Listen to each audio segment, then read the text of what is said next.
Wherever there are shadows, there are people ready to kick at the darkness until it bleeds daylight. This is Bleeding Daylight with your host, Rodney Olsen. Welcome. I'm so pleased you're here. You can stay up to date with Bleeding Daylight by connecting with us on Facebook, Instagram, TikTok, and other social media. Links are at bleedingdaylight.net, where you'll also find dozens of other episodes. Please consider leaving a 5-star review on your favourite podcast platform. What do you like at asking questions? Are you good at waiting for the deeper answers? Is it okay to ask God the big questions?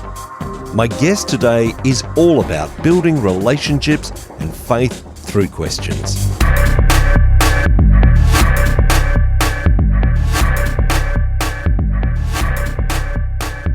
On today's episode, I'm joined by Mandy Pallock, author of The Question Habit, and the voice behind the podcast Presently Engaged. Mandy is passionate about fostering deep, intentional relationships with both God and others through the power of asking thoughtful, Jesus-centered questions. Her book explores how simple, curious inquiries can transform conversations from light-hearted icebreakers to the most difficult discussions. I'm so pleased she's joining us today. Mandy, welcome to Bleeding Daylight. Thank you so much. I am delighted to be here.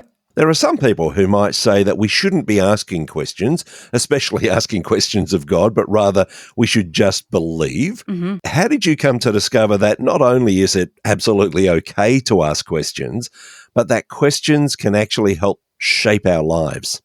Yeah, I love that. It started by seeing how many questions are in the scriptures.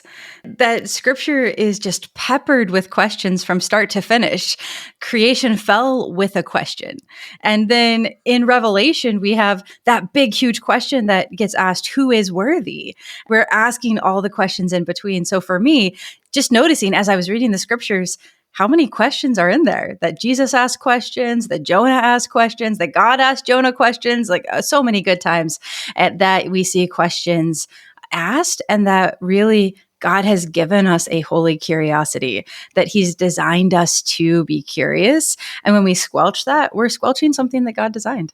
It seems to be modeled to us as well, because all-knowing God still asks questions of his creation. Mm-hmm. He will still ask people questions, even though he absolutely knows the answer. Why do you think that is?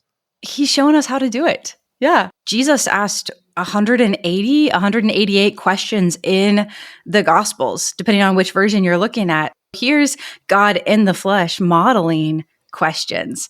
And we see all-knowing God using questions in different ways to pull out, to help people understand, to help people realize where he is at work, and to help give clarity in different situations and different circumstances. So when did it first dawn on you that asking questions is okay and that you should delve into it a little bit more? Absolutely. Okay, so I was the quiet kid that was sitting as far as possible away from any parent that I could in the car. So we'd get in the car. We had this big 12-passenger van because I'm from a big, boisterous, extroverted family. I'm the lone introvert until my sister came along. I discovered that if I sat in the far back seat on the left side, I was safe from questions like, how are you today? And what do you think about? And all these different things. And I could get lost in a daydream or lost in a book. My dad was not the kind of guy that would let me get lost in that situation. He was consistently and lovingly inviting me to join him up toward the front, where we would have these seats that we called the talking seats. He would consistently, lovingly, tenaciously invite me into conversation, even on a short drive to the grocery store. He's looking for spots to connect. I discovered, Rodney, that if I was the person that asked the questions, then somebody else would do the talking. And I'd get out of doing the talking if I could get somebody else talking. So full disclosure, that is how I wrote a book on questions, but that's how I got into it, was how do I get other people talking? Then along the way, I discovered, wait a second, I didn't know that.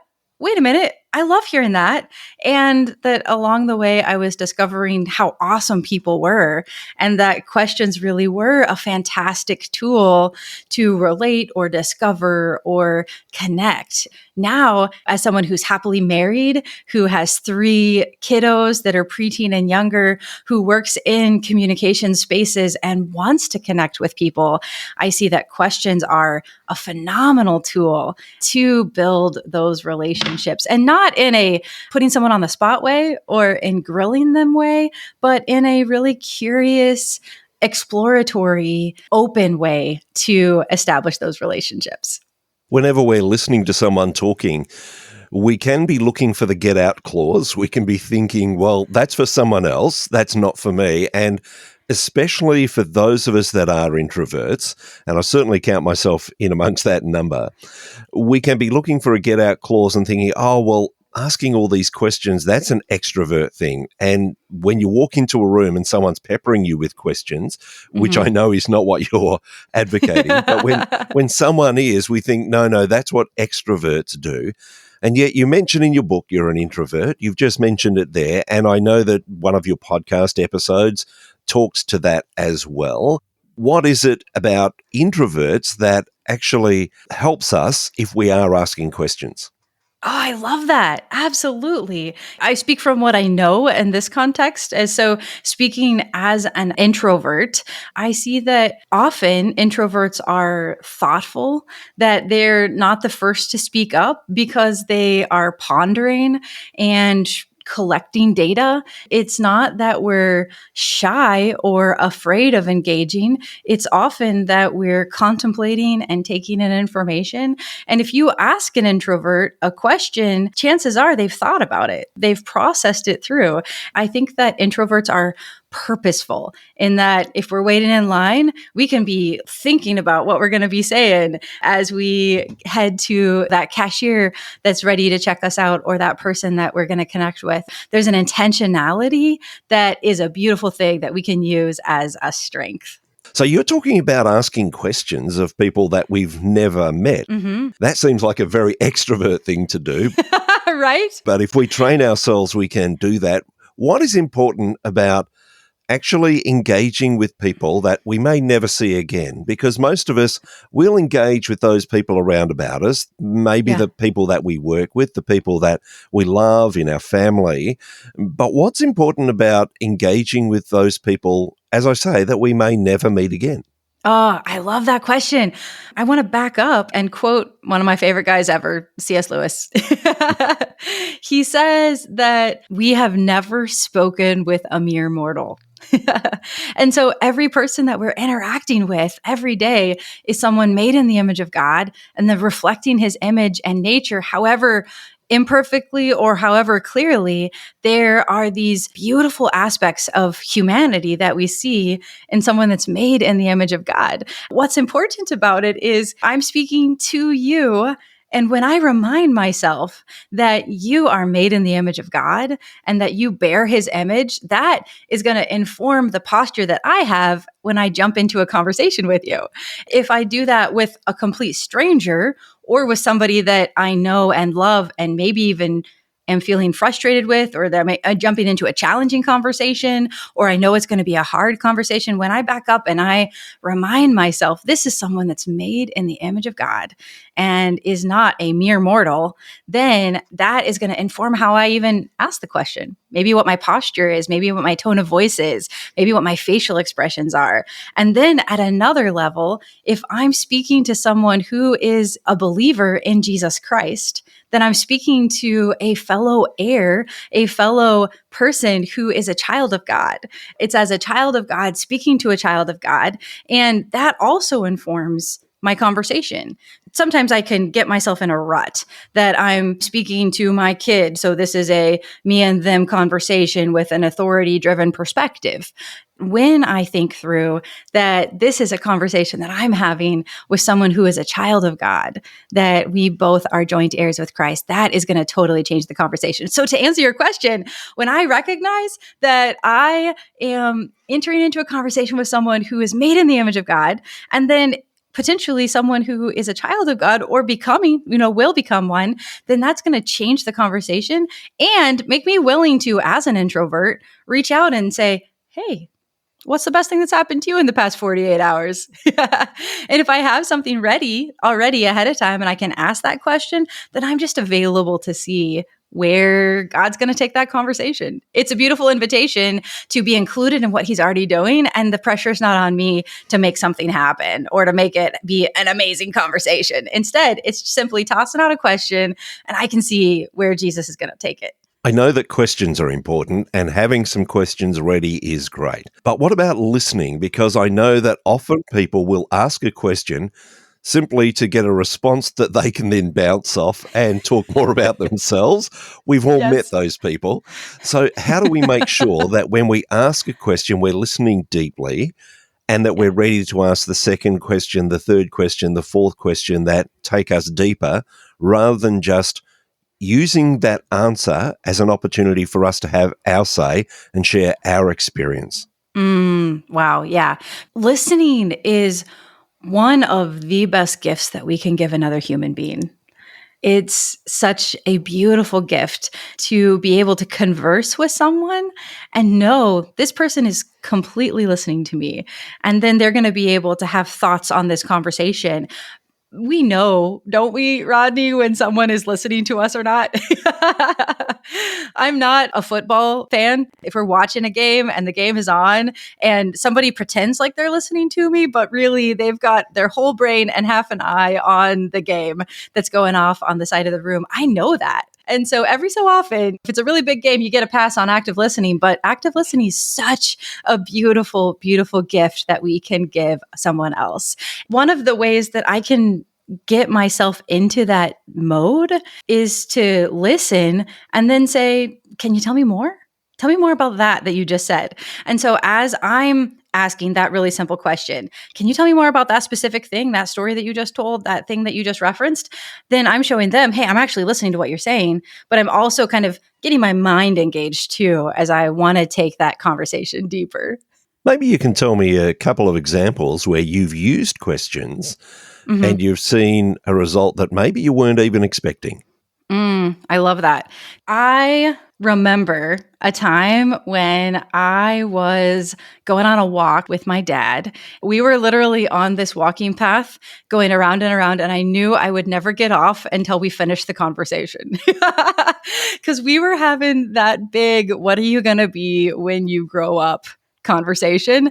And so many decisions in that late high school era needed to be decided on. I am so grateful that my dad was basically just asking me questions. One of the things that he did, okay, I'm going to back up and just reveal that I'm a bit of a nerd when it comes to decision making. I had these literally five different career tracks that I could not decide on. And so I wrote a 5-year plan for each one because then I could place myself down the road and imagine, okay, this is what it would look like if I were to do that. And so as my dad asked me questions like, well, what's the greatest thing you could imagine if you were to pursue culinary arts, or if you were to pursue political science, or if you were to pursue history? And so he's asking me these questions, and I was thinking, well, what would be the greatest thing that I could imagine? And we kind of talk about it as we were walking and, go another loop around the thing. Then he asked me another question, which was, okay, if you couldn't do that, what would you do instead? Every single time I would come up with, well, if I couldn't do that, what would I do instead? And I loved children's ministry and I loved history. What's the greatest thing I could imagine? Well, I'd write a history book for children, right? And that would be what that would look like. Well, what's the greatest thing that you could imagine what would you do if you couldn't do that thing? Well, I would write other history aspects of it. I love history. And so I'd write another aspect of that. Well, what's the greatest thing that you could imagine in the world of, at the time, 3 years into high school Spanish? Spanish was a big thing. I've since lost all my Spanish. So I would love to jump into a ministry ministry in Mexico. And what would you do there? And so I'd talk about what that would be. Well, maybe I'd write a book and then we translate it, right? So anyways, I'm just kind of imagining and talking about these ideas, and he's asking these questions. Finally, he asked me a question that kind of unlocked everything, because I had these 5 different careers that were all there, and I was trying to imagine and look at what it would be. And he said, well, what would you do if you couldn't write? And I remember I stopped walking and I turned to him and I was almost irritated. What do you mean I can't write? I can't not write. I had not ever made that connection because writing and communication was not on my 5 career options that I was pondering. But through clarifying questions, through gently probing my heart's desires and asking, well, what if? He kind of helped me realize, well, what's that thing I cannot not do? So that launched off, okay, here's an internship at a ministry. Here's a focus in writing and what those next steps were.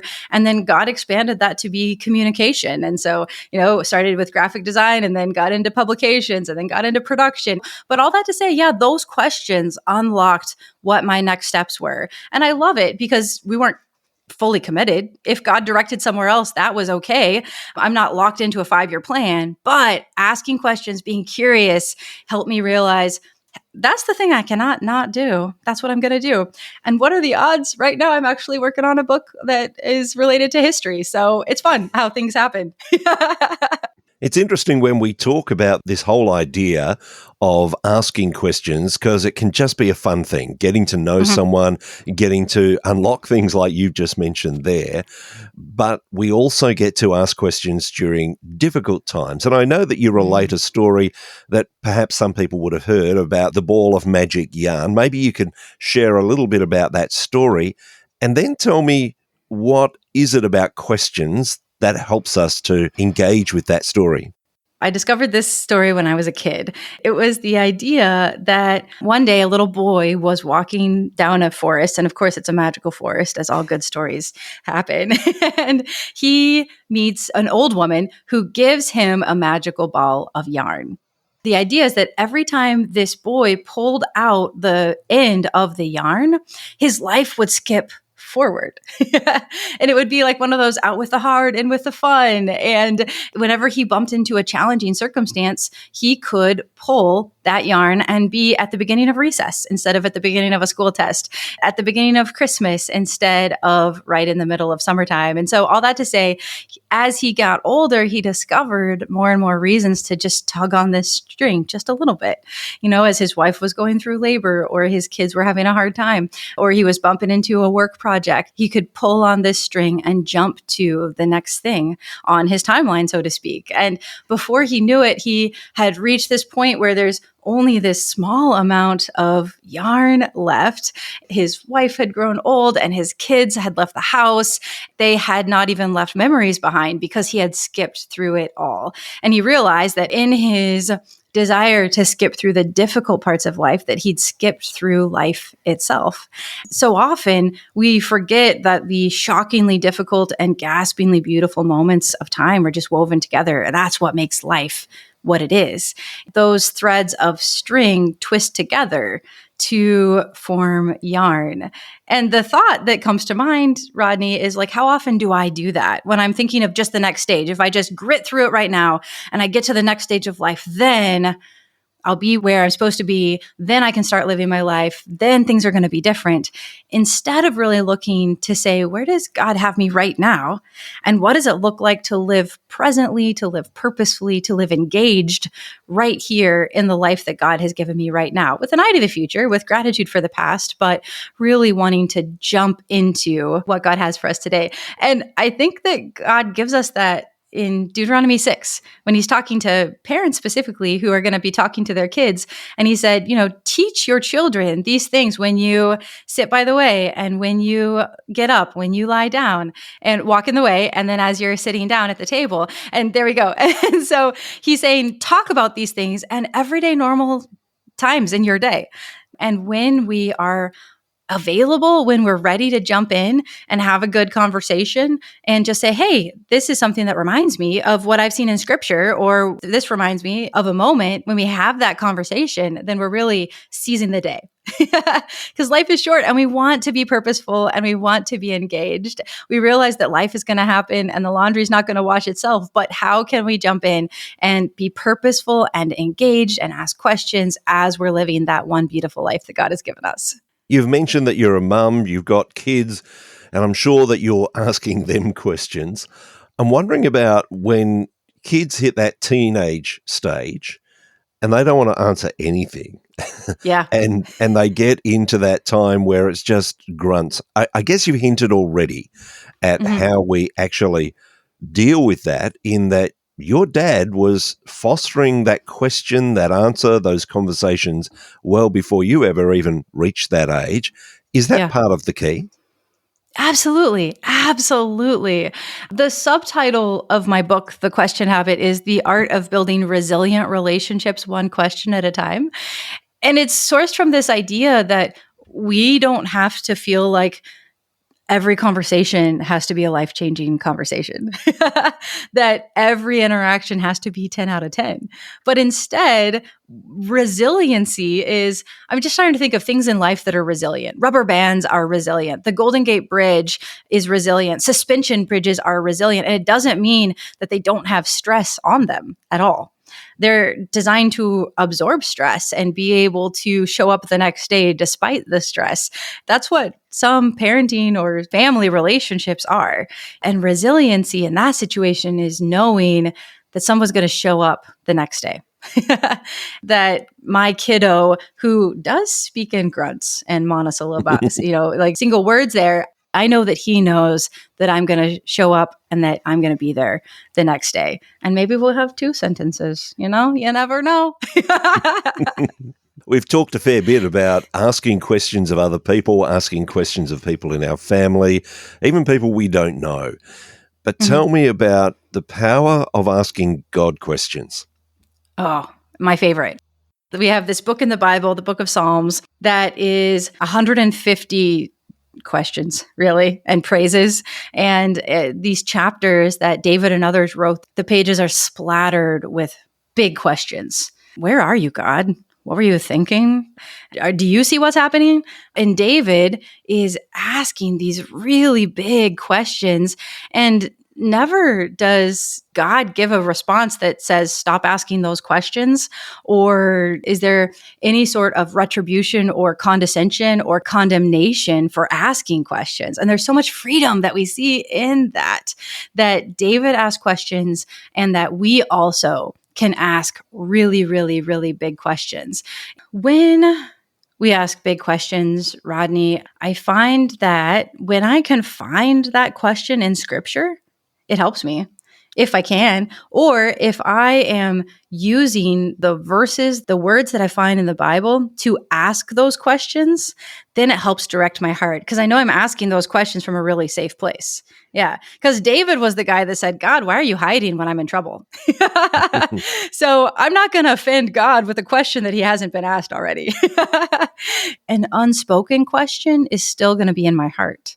And so when I'm taking my questions to God, I know that I'm taking them to a really safe place. And then I can say, God, this is how I'm feeling. This is what I've got going on. What do you think? If we were having a conversation like that, and I told you, Rodney, this is what's in my heart. This is what I'm feeling. What do you think? I would actually wait for an answer, right? And I would want to hear what you have to say. I'd be asking you. So in my relationship with God, because God is a person, when I say, God, this is how I'm feeling, what do you think? The blinding flash of the obvious is that I should actually wait for his answer and that I should be ready to hear his answer. And then I can look for that in the Bible and see. But to let it be a 2-way conversation instead of me just making it a 1-way conversation or a 1-way diatribe. When was it you decided to take this lifetime of experience of questioning and put it into this book?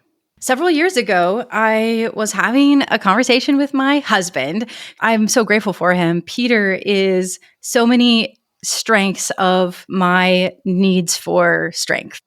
I joke that he's the PC and I'm the Mac, and he's the nerd and I'm the artist. And I'm so grateful for that. And so in the process of identifying dreams and goals, he said, hey, I would support it if you were to set aside time on a Saturday to go work on this thing that you're talking about. And so that's how it started. I would go out for a couple hours on a coffee shop.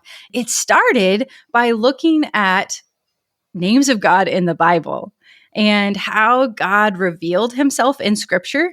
And it was a Bible study. And then I realized, wait, there's so many questions in this alongside this revelation of God. And so started going and seeing the questions in the Bible, and then seeing how all these questions actually pointed us to the fact that God made us to be curious, that he invites questions, and that we can learn from it. And not only is it this interesting and intriguing Bible study, but this is something that actually helps my relationship with my kid, helps my relationship as a coworker, that makes me a better business owner.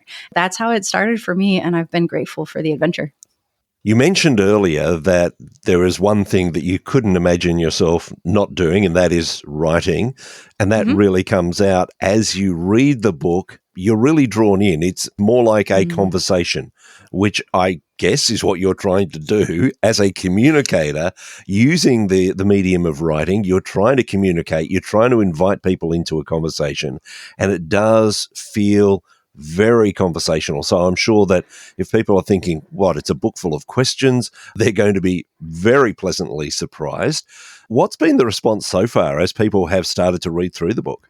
My favorite thing to hear is somebody who said, hey, I read your book, or I read a chapter from your book, or I read a section, and then I went and I walked around the block with my spouse, and we had a conversation because my heart was ready to hear what he had to say. Oh, another favorite is a group of amazing individuals who go on short-term mission trips, and they've recognized that they want to use questions to establish relationships. They have read this book, and they are in the process of using ideas from it to engage with people cross-culturally and engage with people to have Jesus-focused conversations. And then also to have conversations on their team, as they have like team members that are all getting together for these missions outreaches. So it's been really neat and delightful to hear what these conversations are. And I am the first to say that as that person that always feels like I come up with the idea after the fact, right? I'm like, oh, I should have said that. That would have been a great thing to say. I love just having some conversation starters on a OneNote file or a notes file on my phone, so I can pull them out and I can reference them. And that's another way that this book started, was just a collection of questions that I needed to be ready to ask someone. I was like, I want to ask these questions. I want to find out, collecting those together in a way. And so it's been fun to hear how people have done that as they've added to their own question file and been ready to listen, ready to ask questions, and ready to see where Jesus is going to take a conversation.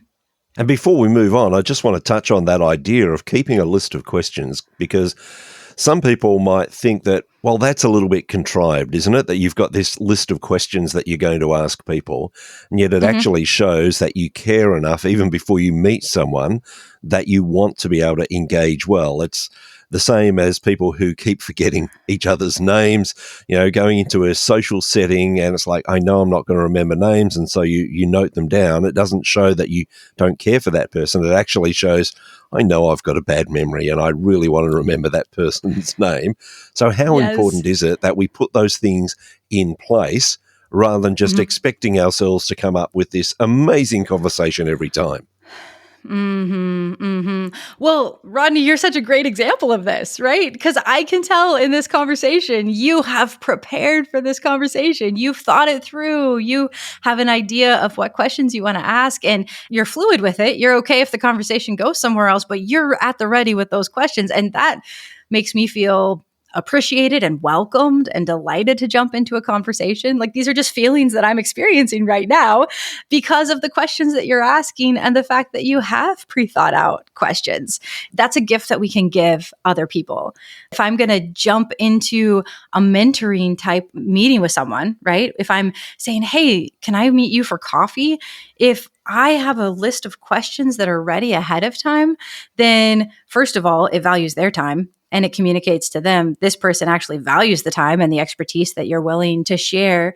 And then it increases my odds of continuing that relationship past a one-off. Because if not, if it's kind of a dud conversation, then that's that. But if they know I prepared for this, I'm ready for it, I want to know what are the top 5 books that have helped you get to where you are in your career, or what should I know if I want to head that direction?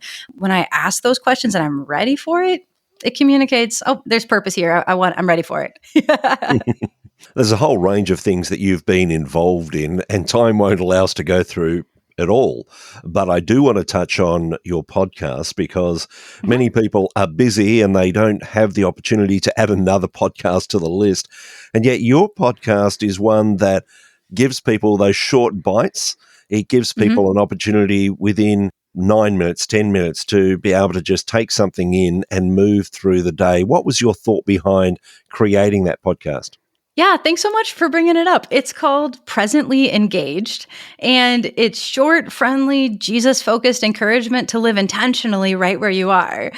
I had these different thoughts. I was bumping into these different thoughts that were kind of more devotional in nature that I would share in a blog format or in an Instagram format, in a short format, thinking through, well, what would be an effective way to actually communicate these thoughts to people that are, just like you said, on the go and busy and purposeful and engaged, ready for encouragement, but they're moving to their next thing. And so, yeah, they're short and friendly. They're about 6 to 8 minutes long. And it's a devotional thought and then a section of scripture that supports you. So at the end, you feel encouraged, and then you have a scriptural foundation that goes with it. And you're ready. It's like the right length for a walk around the block or driving to work. That's the idea behind it. Mandy, I mentioned that you're involved in a whole range of other things, and you've touched there on the blogging, but there's so much more. So if people want to find out a bit more about you and engage with you, where's the easiest place for them to find you? I'd say the easiest spot is thequestionhabit.com, which is the name of my book, thequestionhabit.com. And from there, you can jump off to my podcast, my blog, my book, and different things like that. And if you want to download your own questions that could get it started, I have some of there that are just free and available to start the next conversation, where there's a whole collection of hundreds of questions that you can download and save them on your phone and have them ready for the next big chat. I will put links in the show notes at bleedingdaylight.net so that people can find you easily and can find the book easily. But Mandy, it's been a delight to chat to you. Thank you so much for your time today on Bleeding Daylight. Thank you so much, and thank you for your questions. Thank you for listening to Bleeding Daylight. Please help us to shine more light into the darkness by sharing this episode with others. For further details and more episodes, please visit bleedingdaylight.net.